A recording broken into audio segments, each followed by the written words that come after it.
Itago niyo na lang ako sa pangalang Joel. At ito ang maiksing kwento ng aking buhay at naging karanasan na hindi ko malilimutan. Masasabi kong sinubok ako ng panahon ng mga oras na iyon. Dala ko isang lalaking pamilyado at dapat paglabanan ang anumang makakasira sa pagsasama namin ng aking asawa. Pero nangyari ang hindi ko inaasahan. 39 years old na ako noon at si Mrs. naman ay 35. Nagtatrabaho ako sa Makati habang si Mrs. ay inaasikaso ang ipinatayo naming negosyo. Sa edad naming iyon ay wala pa kaming anak dahil hindi pa siguro oras na kahit anong gawin namin ay hindi pa talaga nabibiyayaan. 10:00 ng umaga. Gumagaya kami ni Mrs. upang sunduin ang pamangkin niya na si Alexa. Ilang taon na rin pala mula nung huli ko siyang makita. At ngayong 19 na ang edad niya, kaya bigla akong na-curious kung ano na nga bang itsura niya ngayon. Matapos kaming mag-ayos ni Mrs., ay mabilis na kaming nagtungo sa airport. Sa aming paghihintay ay hindi ko maiwasang hindi matulala. 7 taon lang ang lumipas, ngunit malaki na agad ang pinagbago ni Alexa. Hindi ko akalain na ganito na siya ngayon. Dalagang-dalaga na pala siya.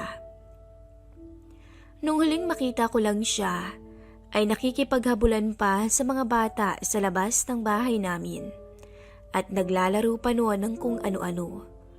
Kung hindi nga siya tinuro sa akin ng asawa ko, hindi ko siya makikilala.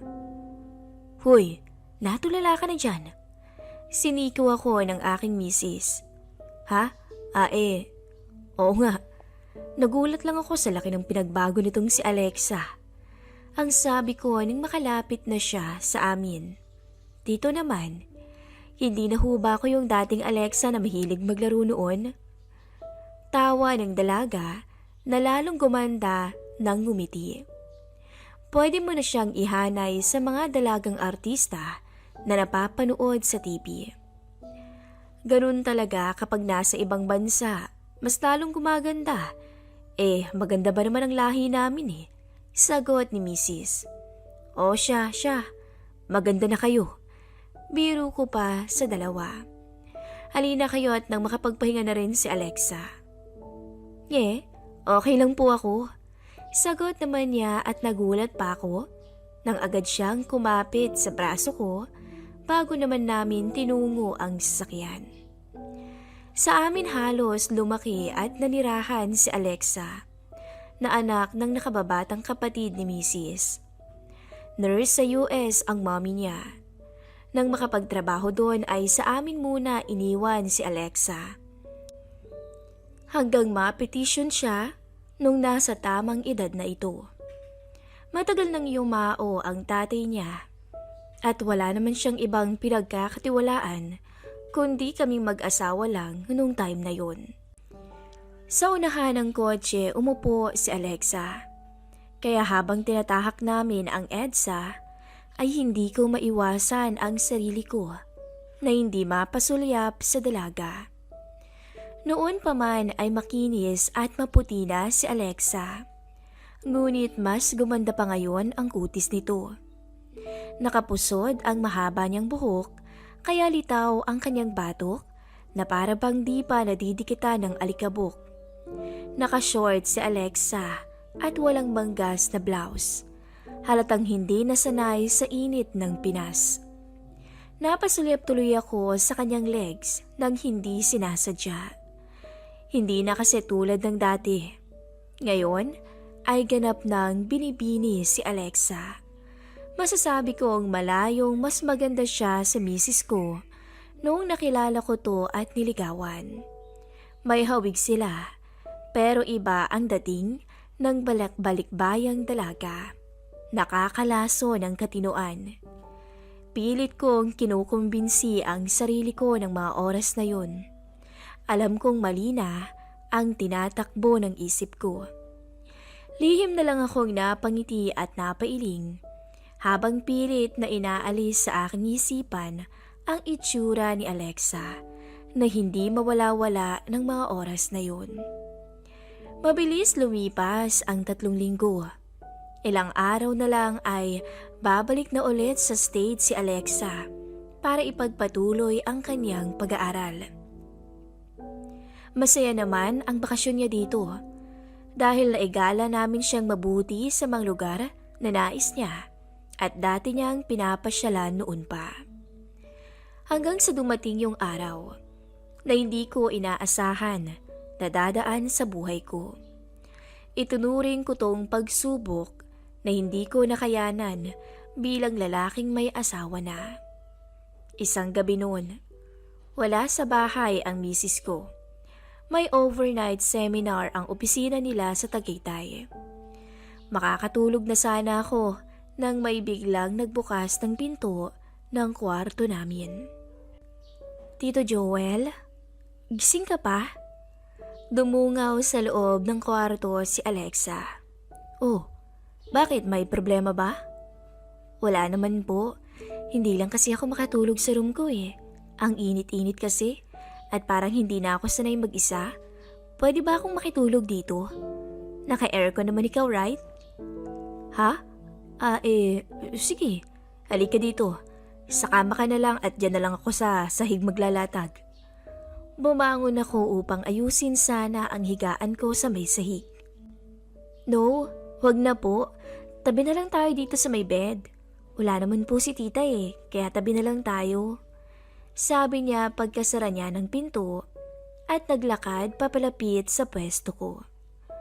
Natulala akong muli nang makita siya.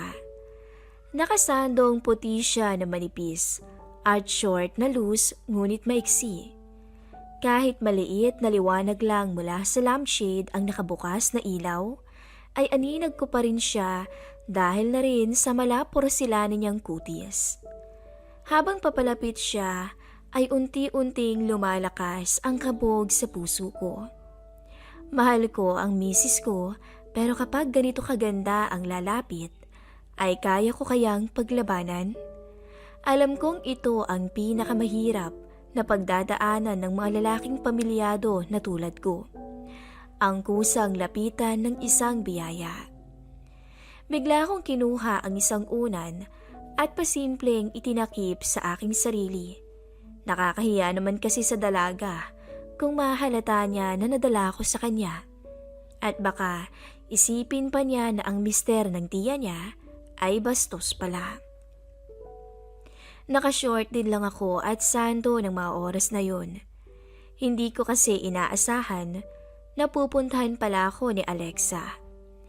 Nilakasan pa ng dalaga ang aircon. Pagkatapos ay nilundag agad ang kama at saka nagkumot at humarap muna siya sa akin. Alam nyo, namiss kita. Malambing na sabi niya. Ikaw po ba? Namiss mo ba ako? Oo naman. Naiilang at nahihiya akong sagot sa kanya. Sige, good night po ah. Sweet dreams. At hinalikan niya ako sa pisngi, tsaka tumalikod para matulog. Dahil sa pagod na rin siguro ay nakatulog din ako kaagad. Napanaginipan ko pa na pinapanood ko raw si Alexa habang naliligo ito sa ulan. Nang dahil sa ulan, humapit sa kanya ang kanyang suot na nagbigay lalo ng kagandahan sa kanyang korte. Maya-maya, nalimpungatan na lang ako at sa tansya ko'y nagising ako ng mga madaling araw na. Nagulat ako dahil nakayapos na pala ang isang braso ko sa dalaga na nakatagilid pa rin at nakatalikod sa akin. Biglang bumilis ang tibok ng puso ko, kasabay ng paglaho ng aking katinuan. Hindi ko alam ang gagawin ko ng mga oras na yun. Hindi ako makapag-isip ng maayos. Ngunit mabuti na lang at natauhan na lang ako bigla at nakonsensya. Pamangkin to ng misis ko. Halos magulang na rin ang turing niya sa amin. Pagkatapos ay ganito ang iniisip ko. Maingat kong inalis ang pagkakayakap ko sa kanya para hindi siya magising. Ngunit bigla siyang kumilos. Hinawakan niya ako sa pulso at parang pinigilan ako sa paglayo. Maya-maya ay dumikit pa siya sa akin, kaya't lalo akong nawala sa sarili. At sa puntong yun, tuluyan na akong natalo ng kahinaan ko bilang lalaki. Nawala ako sa sarili. Kusang inilapit ko ang mukha ko sa may batok niya. Hinalikan ko siya sa batok. Hindi siya nagalit kahit alam kong nagising ko siya ng mga oras na yun. Hanggang sa tuluyang bigkasin ni Alexa ang pangalan ko ng pabulong at may lambing. Doon ko na pagtanto ang hindi pagtutol ng dalaga sa akin. Bigla siyang humarap. Ngumiti muna siya at biglang nagsalita. Isipin niyo na lang, remembrance ko sa iyo to bago ko umuwi ng Amerika bukas. Malambing na tono niya. Nagkatitigan kaming dalawa ng mga sandaling yun at muli siyang ngumiti. Aalis na po ako bukas, kaya gusto ko rin sana na may mamiss ka sa akin bago ko umalis. At ginusto ko po to, kaya wala kayong dapat pagsisihan pagkatapos. Bigla niya akong sinuyo sa labi na kinagulat ko. Ang pagtitimpi na kanina ko pa ginagawa ay bigla nang naglaho.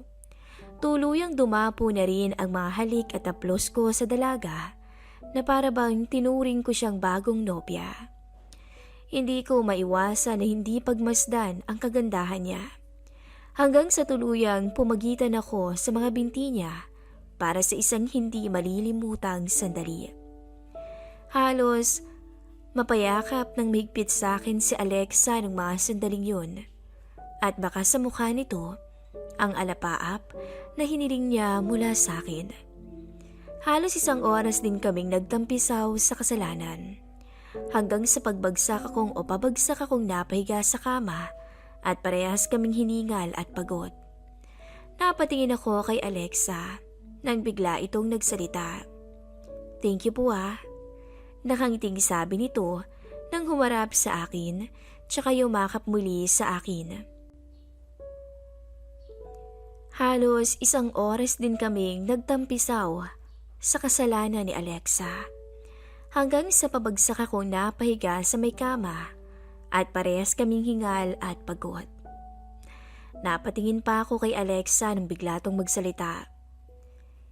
Thank you po ah. Nakangiting sabi nito nang humarap sa akin tsaka yumakap muli sa akin. Sa puntong yun, alam naming dalawa na malabo nang may mamagitan pa sa amin ulit dahil bukas na ang flight niya.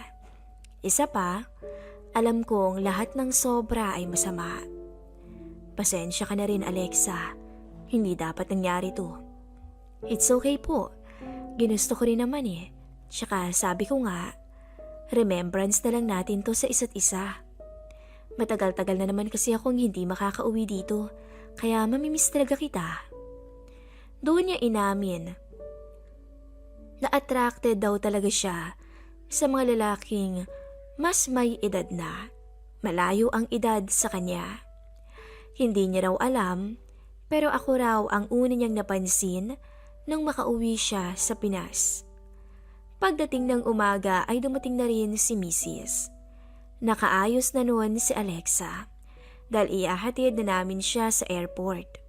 Kapag nagkakatinginan kaming dalawa, ay isang matamis na ngiti ang ibinibigay niya sa akin. Palihim na lang din akong napapangiti.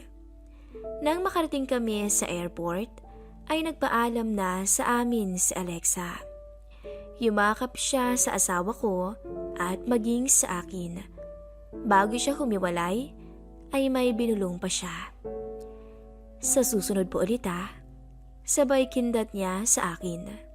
Ako naman ay napangiti na lang sa kapilihan ng dalaga. At lumipas ang sandali, ay tuluyang kumuway na siya sa amin at tuluyan nang umalis. Palagay mo ba, nag-enjoy sa bakasyon niya ang pamangkin ko? Tanong sa akin ang misis ko nang makasakay na ng eroplano si Alexa.